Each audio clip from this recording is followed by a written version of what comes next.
The Democratic Republic of Congo is one of the poorest countries on Earth. But it holds the world's richest deposits of cobalt. Now the race is on to mine the metal essential to making electric car batteries. This is what people in this region are digging and dying for. It's dangerous work. The massive industrial mines, mostly Chinese-owned, are a law unto themselves. People are dying for lack of safety. Corruption and violence are rampant. Small-scale or artisanal miners who work on the fringes of the big mines risk arrest, even death. Many are children. This report exposes the brutal cost of our green energy revolution. Are we under arrest? It's a story many don't want told. Put your camera down, camera down, camera down.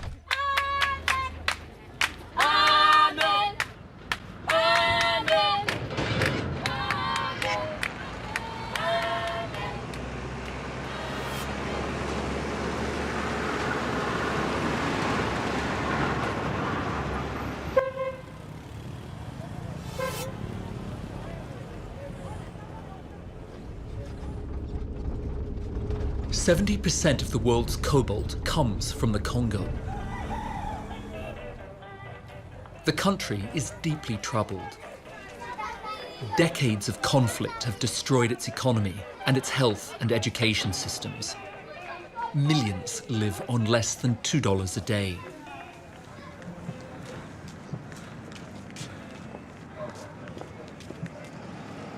As demand for this metal has surged, Congolese have flooded into the south of the country, looking to make a buck from the boom.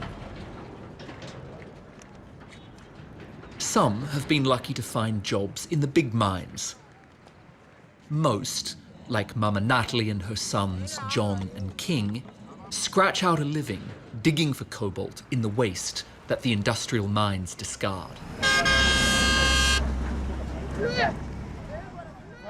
Mpaka vile kama unaenda mimoyo unakalakasheka unapata watoto wanakula kama akupata banalala mpaka vile na njala. Mama Natalie and her family are artisanal miners, workers who extract the metal by hand in illegal or semi-regulated sites. These miners produce up to 30% of the Congo's cobalt. Every day, before the security guards arrive, they climb the embankments of this Chinese-owned mine and join hundreds of other families in search of cobalt.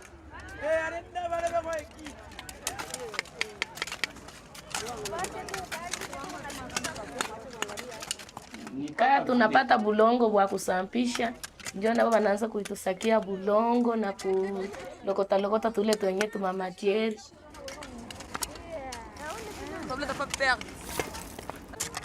They're trespassing, so they have to work fast. Security often beat, arrest, and even shoot artisanal miners.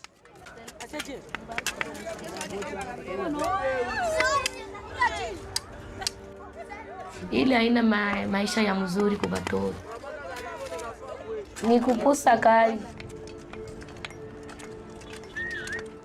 Almost as soon as they begin, it's time to leave. The mine's security teams are on their way.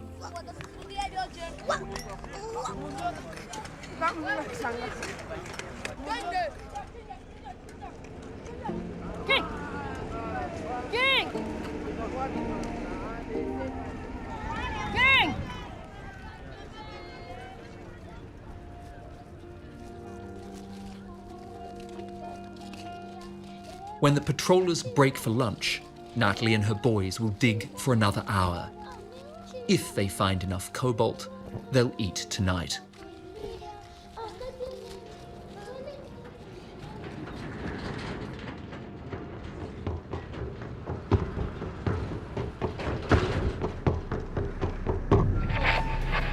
Joyeux anniversaire. In Congo, artisanal mining can be a deadly business. I've just received on my phone a really disturbing video. It shows a mine that has just collapsed and it buried alive 6, 7, 8 miners. And I'd heard that these kinds of cave-ins happen all the time in this region, but even still, it's really quite confronting to see it on video like that. And what's more, I'm now actually on my way to visit a person whose story I know is just going to rip my heart out. I'm on my way to meet a mother who lost her 13-year-old son in a similar accident. Jambo, habari. Nzuri sana, salama. We're looking for Mama Nicole. Do you know Mama Nicole? Yes. Can you show us? Would you mind showing us? Could you show us? Yeah? Yes, I can show you. Ah, Mama Nicole. Jambo. Jambo, habari. Nzuri sana. Michael. This is Karine.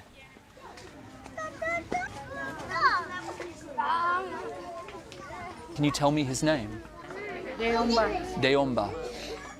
He's a really handsome young guy. What was he like? Hakuwa ni mwanamke. Potea kazi ya nyumba, kazi ya vyote tu vya nyumba. Yeye ndio kwa mama wa nyumba. Anisaidia vya mingi. Yeye ndio ananitoka tu. Helped me a lot, but I can't understand how just listen.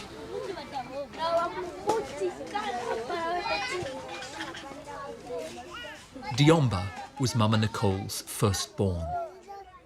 Biko mumisa deja balimtosha mumisa. Banyosha sema mtoto afanye vile maana. Panasa pana shenda yake mkariera, mimi narudia tena.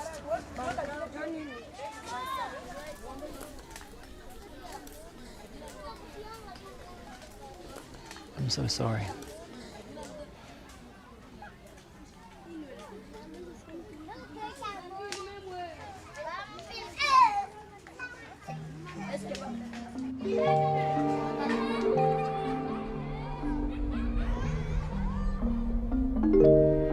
Mama Nicole and her family live right on the edge of the giant Chinese-owned Congo Dongfang International Mining Concession, also known as CDM. Deomba collected cobalt in the waste on the edge of the mine. When the mine embankment collapsed, he and his friend were buried alive.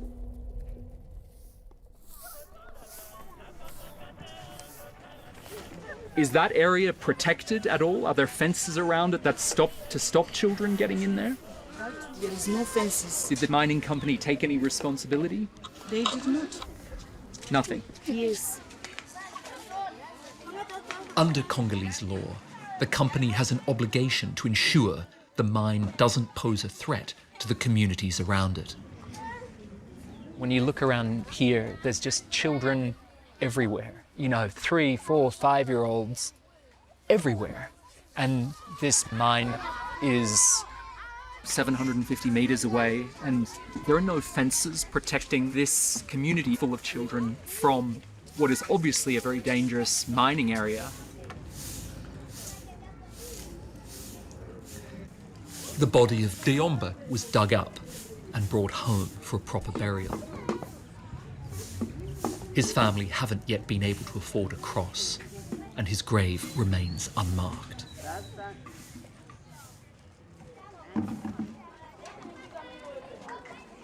The CDM mine is a subsidiary of the Chinese multinational Zhejiang Huayu Cobalt, one of the world's biggest cobalt producers.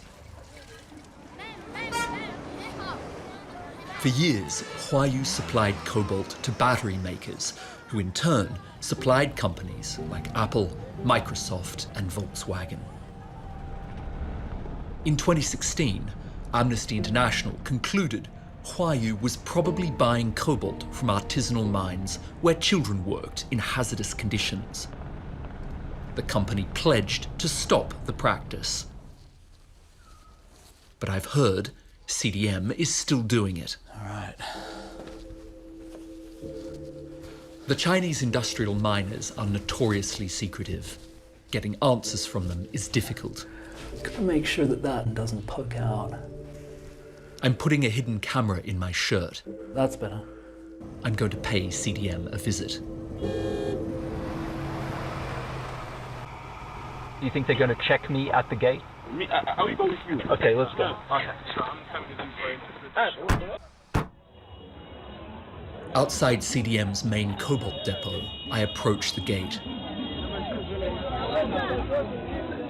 Pour faire visite ici, oui, il fallait aller au niveau de notre bureau supérieur. Oui, coopérer avec les Chinois. The depot is protected by presidential guardsmen, soldiers deployed by the highest echelon of the Congolese government. And it's clear I won't be allowed inside. And I'm curious, does CDM buy artisanal mined cobalt? Oui, oui. Creuset, produit cobalt. Oui. Après CDM. Ça n'a pas ça, bien. CDM is buying artisanal cobalt from outside of their own property. Yeah, this is what the guards are telling. If what the guard says is true, then CDM has breached Congolese law, which bans buying cobalt from unregulated artisanal miners. And it's betrayed its clients, who have policies against child labour. We asked Huayu for a response, but we haven't heard back.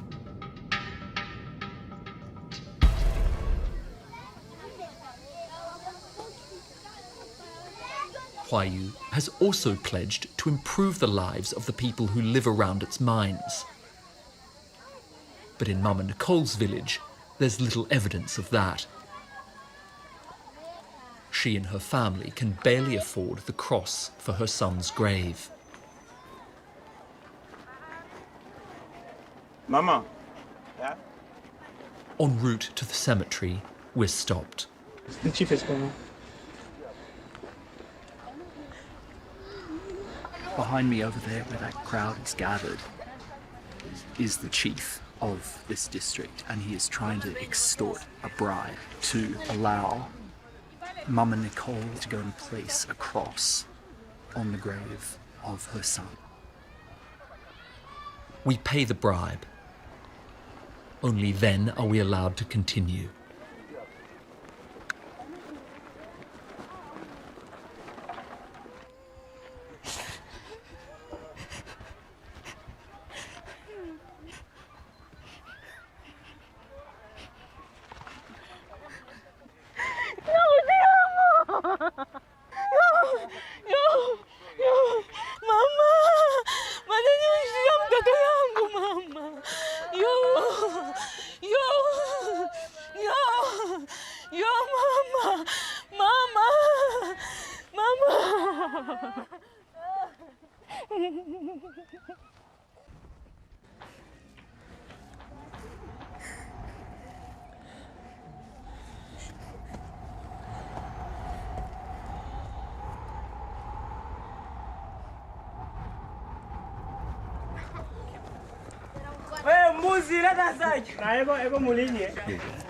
Huh?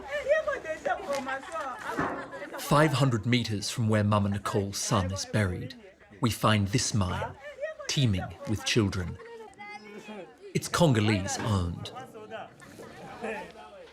Government attempts to stop children working in the mines have been made to appease big battery buyers like Microsoft, Apple, and Tesla.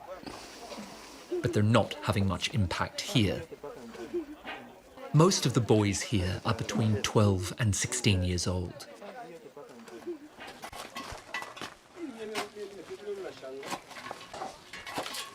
Their job is to haul sacks of cobalt-rich dirt from the pit onto the trucks. It takes 1,200 sacks of cobalt to fill that truck, and this crew of boys fill that truck twice a day. A crew of even younger boys, 5- and 6-year-olds, collect the sacks and return them to the pit. Oh my gosh, that has got to be I reckon that's got to be 30 to 40 kilos, at least. Man, that's heavy. Everyone here works without safety gear. Prolonged exposure to cobalt can lead to cancer, lung disease, and heart failure. I ask the mine manager why the boys aren't at school. L'État congolais jusqu'à présent est incapable ya kulipa masomo ya wale watoto d'une manière gratuite sama pays ingine pendant que pays ko riche. Camera down, camera down. Right, hi. Bonjour. The police arrive. The police chief pulls our local producer aside for a quick chat. So we have to pay him 20. Yeah. 20 bucks? Later. Later. Now. Okay. But he's a cop, right? He's a policeman. Yeah, of course. He's a commissioner. So he's the police commissioner? Yeah, of course. The mines police representative in this area. And that's the sad truth of it. Despite the government ban on children working in the mines, there's little enforcement on the ground. Careful, careful. The police commissioner offers to show me a different type of artisanal mining. We enter an area riddled with hand-dug tunnel mines. Tunnel mining is the most dangerous method of cobalt extraction. Bonjour. Jambo. A team of miners agree to take our cameras down. First, they descend a 6-meter shaft, barefoot. There are no structural supports down here, nothing to keep the roof from collapsing. The men film rich nuggets of copper and cobalt, but they can't extract them without risking a cave-in. They enter a long horizontal tunnel.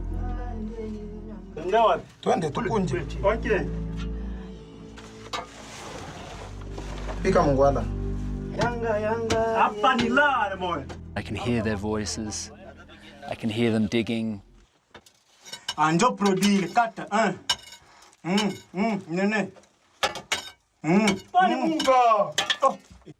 mean, if a tunnel like this collapsed, there would just be absolutely no way of getting them out. There's nothing around here for miles. Finally, 25 meters underground, the men dig again, unearthing more cobalt. After 20 minutes, they head up. There's not enough oxygen for them to stay longer.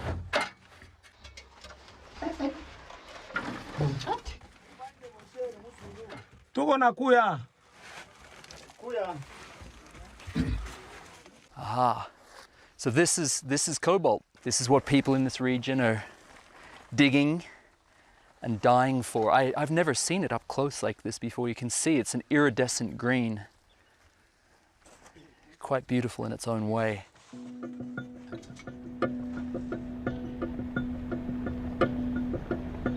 I want to investigate where the cobalt from unregulated artisanal miners ends up and who buys it.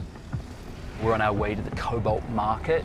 It's a place that's very wary of cameras. Journalists in the past have had a lot of trouble getting in there. Technically, it's illegal for anybody but a Congolese person to buy cobalt in the Congo. But I've been told Chinese traders are running this market. So you see that motorcycle up ahead of us with sacks strapped to the back. Those sacks are full of cobalt. That's a small artisanal miner who's heading to the market. The motorbike enters a compound, and I follow.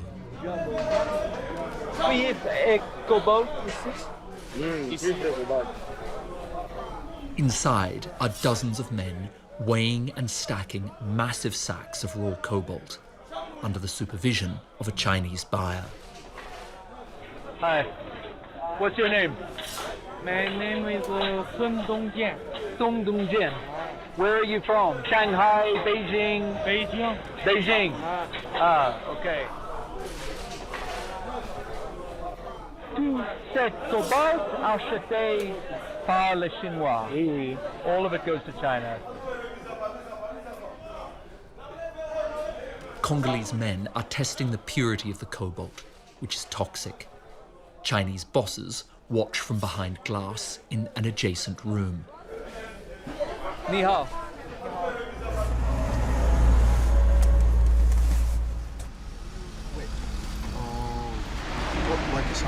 Outside, my crew is watching the warehouse from our vehicle. They have seen the camera, the guys have... Which camera? What do you mean? What would they see? On Michael, the hidden camera on Michael. Okay. The crew calls my phone to warn me. Let's get out of here. Let's go. Let's go quickly. Let's go.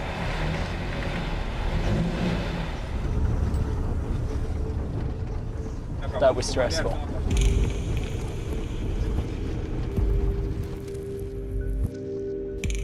The warehouse I was just in isn't unique.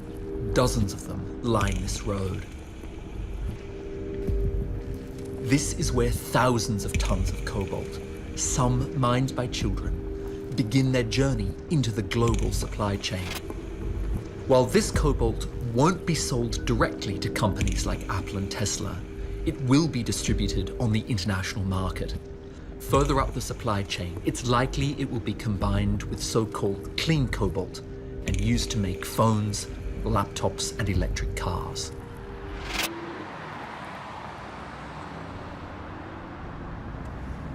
In the last decade, the Chinese have taken over the cobalt mines here and control global supply. They now operate 15 of the 19 biggest mines in the Congo. That could be it there. I see a 3-story building over there. I want to know what's changed for the locals. A whistleblower has agreed to tell me.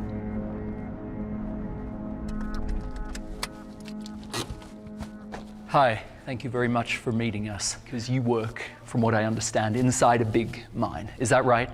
I think I'll keep quiet on the name of the company where I'm working, but I really work in a big mine owned by Chinese. What are the working conditions like? People even are dying for lack of safety.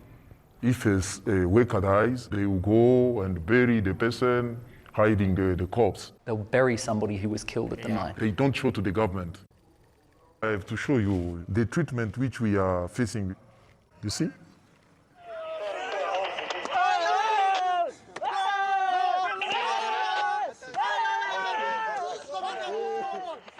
A Congolese soldier whips an artisanal miner who was caught trespassing at an industrial mine. The Chinese mine managers are watching, laughing. And you see the level for violence and the corruption. It means that things are not really working properly. As Congolese, we are not benefiting from what Chinese are mining. It's like now all the jobless people from China start working here, while our local people are suffering. This is our land. All the mineral resources going out. And no development No here. development here. In fact, we are being underdeveloped by what they are taking. The town of Kolwezi in the far south sits on the richest seam of cobalt in the Congo. Mining trucks rumble through the town day and night. Hundreds of thousands of people live on the edges of these industrial mines. Are we under arrest? We've only been in town a few hours when a security team surrounds us. They're from the Chinese-owned Komus mine. They say the public road where we're filming is their property, and we're trespassing.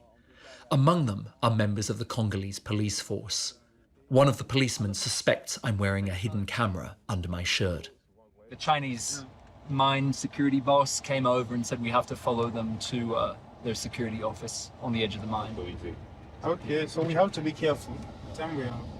Intimidation tactics are not unusual here. Human rights activists who speak out against the mines have had death threats. A local producer working for an American TV crew was kidnapped. This does feel like we are completely under their control right now. Yeah. I try to talk with the manager, but don't get very far. A supervisor makes a phone call, and I'm told the chief of police is on his way. The Chinese mining companies are paying the Congolese police to do their dirty work for them. We're held for 2 hours before the police chief arrives. We're ordered to follow the police chief to the station. We're probably going to be hit up for a bribe. That would be a best case scenario. Worst case scenario, we end up detained or imprisoned or kicked out of the country. They haven't found my hidden camera, and I film as the police chief takes my passport. Australian. The police chief writes a statement saying we're trespassing and demands a bribe. After paying it, we're let go.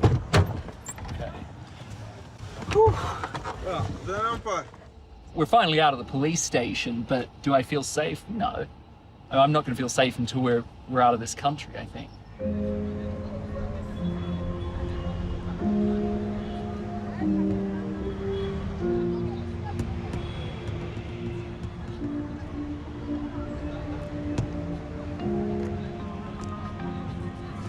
For the Congolese people, mining has delivered very little.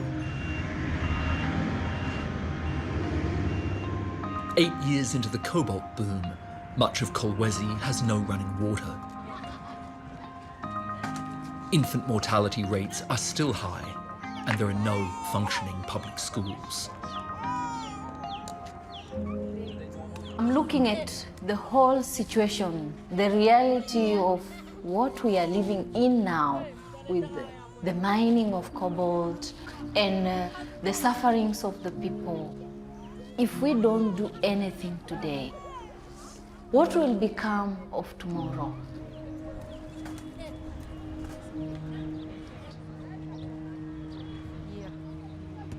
Amidst the poverty and corruption, there's a glimmer of hope. Sister Jane Wainoi and Sister Justicia Nikiza Pili belong to the Good Shepherd Order of Nuns. They've rescued more than 4,000 children from the mines and enrolled them in a school they built themselves. If the children are given education, if schools are spread all over and every child goes to school, then we are redeeming this country.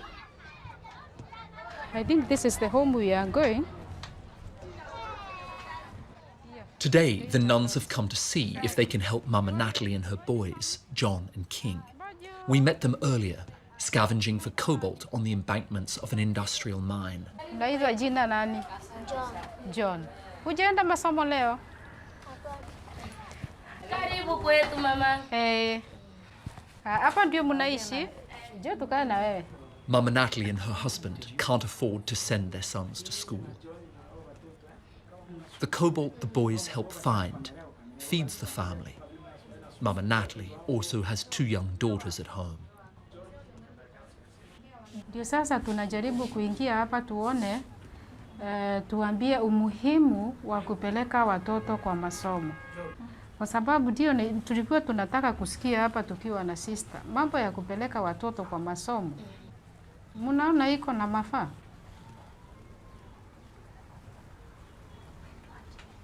Mama Natalie, kama utaona ni kitu unaweza kuangalia.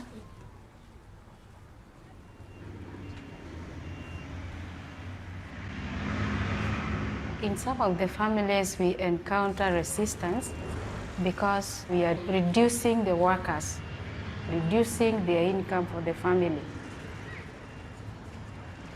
The children, whatever is within their environment, they think that is the life. But they are children, not minors. That's why we try to put them in their rightful place, and that is to be in school.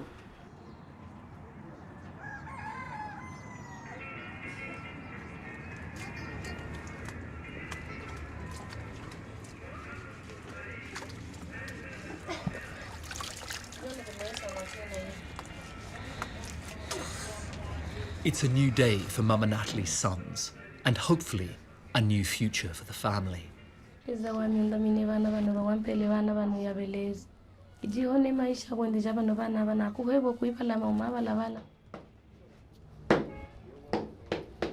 It's bittersweet for Mama Natalie.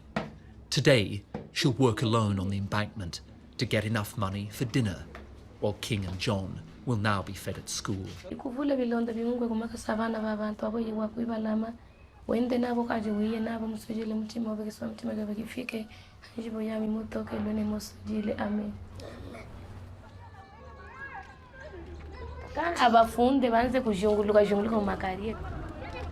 Njo hii batoto njo maisha ya kesho.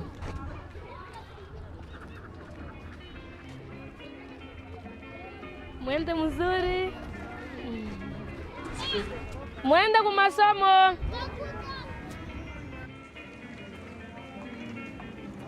Jambo yenu. Mmeingia kwa masomo? Karibuni sana.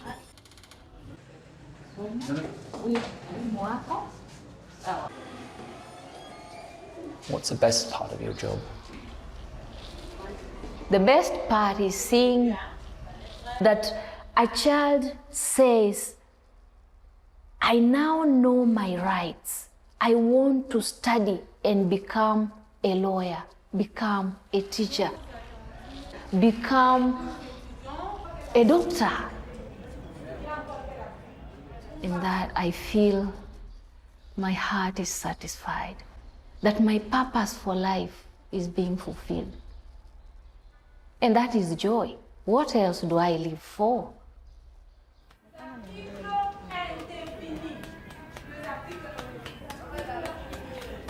The children who attend this school are the lucky ones.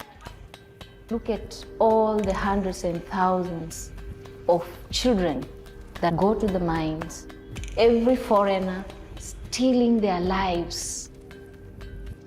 If nothing is done today, what will become of them?